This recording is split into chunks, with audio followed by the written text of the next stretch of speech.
नमस्कार दोस्तों, इस वक्त इंटरनेशनल लेवल पर सबसे बड़ी खबर यह है कि इजराइल के पीएम नेतन्याहू अमेरिका जा रहे हैं। 7 जुलाई को उनकी मुलाकात ट्रंप से तय मानी जा रही है। अमेरिका और इजराइल के अखबारों के मुताबिक इस मीटिंग का मकसद गजा में सीजफायर करवाना है। ट्रंप चाहते हैं कि गजा में जल्द से जल्द सीजफायर को लागू करा दिया जाए। और इसी बीच एक और बड़ी जानकारी निकलकर सामने आ रही है।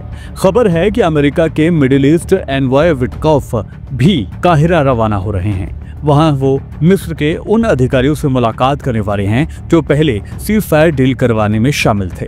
यानी बातचीत एक बार फिर से दोबारा शुरू हो चुकी है।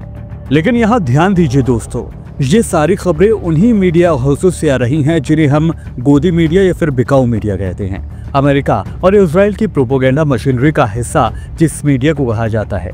याद कीजिए, ईरान पर हमले से पहले भी इसी तरह के हालात हुए थे।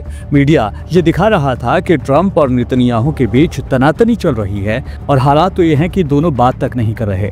लेकिन ऐसा माहौल बनाया गया मानो अमेरिका इजराइल को रोक रहा है, लेकिन अचानक हमला ही कर दिया गया और बाद में पता चला कि सारी करतूत, ये पूरी स्कीम अमेरिका और इजराइल की मिलीभगत से ही बनाई गई थी। और इसीलिए कहा जा रहा है कि ऐसा ही इस बार भी कुछ हो सकता है। नेतन्याहू अगर अमेरिका जा रहे हैं तो सिर्फ सीजफायर नहीं, कोई बड़ी साजिश भी पक रही हो सकती है। ये काफी हद तक मुमकिन है, क्योंकि अगर कुछ ग्राउंड रियलिटी की बात करें, गजा में अभी भी हमलों का दौर जारी है। कल ही इजराइल ने अल बका नाम के एक छोटे से कैफे पर हमला किया है, जहां पत्रकार बैठकर अपने काम को किया करते थे। वहां इंटरनेट वाईफाई की सुविधा भी थी, वहां कोई भी आतंकी नहीं था, लेकिन बावजूद इसके हमला किया गया और कई पत्रकार इस हमले में मारे गए।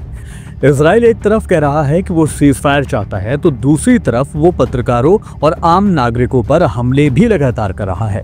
राहत सामग्री लेकर जा रहे लोगों तक पर भी गोलियां चला रही हैं। और जब ये खबरें बाहर निकल कर आईं तो आईडीएफ ने सफाई भी पेश कर दी और कहा कि हमने सीख ली है, आगे ऐसा नहीं होगा। लेकिन दोस्तों, हकीकत ये है कि सिर्फ तरीका बदला है, मंशा आज भी इजराइल की वही है, आईडीएफ की वही है। आर्थिक संकट पर गौर करें तो दोस्तों, इजराइल की इकोनॉमी डूब रही है। अमेरिका में भी हालात खराब ही हैं। डॉलर ने 1973 के बाद सबसे निचला स्तर छू लिया है।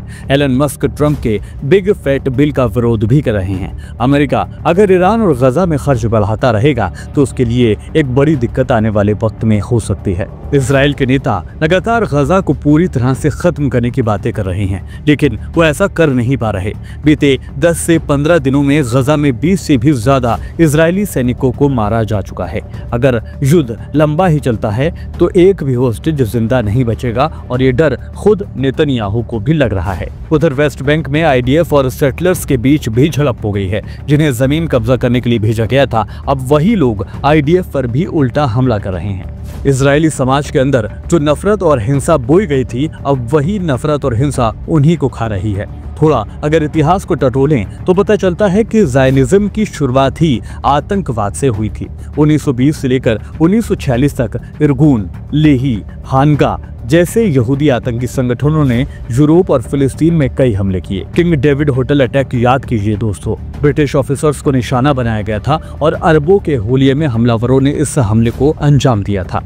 इन संगठनों के सरगना आज इजराइल के प्रधानमंत्री और राष्ट्रपति बने बैठे हैं। यानी एक ऐसा देश जो खुद आतंकवाद के बुनियाद पर खड़ा हुआ है, वो दूसरों को आतंकवादी कहता है। आज भी जिन फिलिस्तीनियों को इजरायली नागरिकता मिली है, उनके साथ सड़कों पर मारपीट अक्सर की जाती है। अक्सर उन लोगों को गाड़ियां कुचल देती हैं और कोई कार्रवाई तक नहीं होती है। इसी बीच दोस्तों, तंजानिया से एक वीडियो भी सामने आया है जो बहुत तेजी के साथ वायरल हो रहा है। वहाँ के लोग गजा के मजलूमों के साथ खड़े हैं और उनको लेकर उन्हें सपोर्ट कर रहे हैं। अमेरिका पर भी इसका दबाव है कि किसी तरह सीजफायर को करवा ही दिया जाए।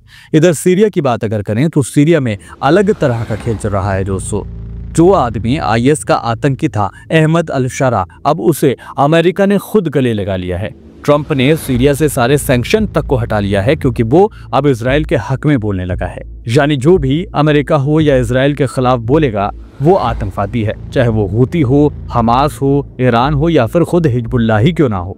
लेकिन अब सवाल ये है क्या वाकई नेतन्याहू अमेरिका सिर्फ सीज़फायर के लिए ही जा रहे हैं या फिर इसका इस्तेमाल कर ईरान या हमास पर फिर से हमले करने की तैयारी की जा रही है? क्या लगता है आपको? आप अपनी राय हमें कमेंट के जरिए बता सकते हैं और जो भी अपडेट होंगे वो भी हम आपको देते रहेंगे। चलते चलते आपसे गुजारिश है कि वीडियो को पसंद किया है तो लाइक कीजिएगा, शेयर कीजिएगा और हमें सपोर्ट करने के लिए हमारे चैनल को सब्सक्राइब जरूर करें। फिर होगी मुलाकात। नमस्कार।